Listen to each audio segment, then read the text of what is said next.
Good evening and thanks for joining us. I'm Patrice Dayton. And I'm Rondrell Moore. We begin tonight with an election alert out of Vigo County. Concerns over this year's electronic ballots have prompted an emergency meeting.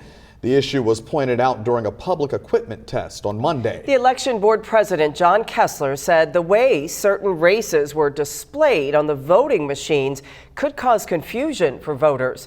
One of those races affected is for District 1 County Commissioner. First, let's take a look at the issue in question. On pages listing more than one race, some candidates' names have been cut off. Voters need to scroll down to see the complete list of candidates. In each race, the Republican candidates' names are listed first, followed by the Democratic candidates. That's the standard set by the state of Indiana. Vigo County Commissioner Brendan Kearns posted a statement saying the current ballot gives an unfair advantage to his Republican opponent, Mark Clinkenbeard. Kearns requested all candidates in a race to be included on one page. County Clerk Brad Newman says the current ballot is fair and accurate. He says recoding the electronic ballot could cost upwards of $25,000 in taxpayer money. I know what we're doing here and I know what's right and what's wrong, and we follow the law to a T. We've done everything we were supposed to do and we do it better than other counties. And because someone feels like they should get something that somebody else doesn't, that's not how this works.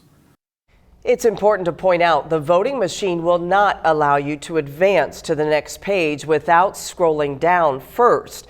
This forces the voter to view all of the candidates in a race. Still, Kearns says he's worried people will be confused when voting. You know, a point of elections is to make it easy and accessible for everybody. This particular situation, which I hope to see corrected on Sunday and in time for early voting on Wednesday, this particular situation does prevent people from voting as easy as what it should be here in the United States. Meanwhile, we also spoke with Kearns' opponent, Clinkenbeard, earlier today. He says the ballot is fair as is. They know what they're doing, and it's easy to scroll down. It makes you scroll down before you finish your ballot. So at the end of the day, I think it's much ado about nothing. Now, there will be an emergency meeting to discuss this ballot style this weekend. The meeting is scheduled to take place at 8:30 Sunday morning. If the election board decides to change the ballot style, a new public test will have to be conducted.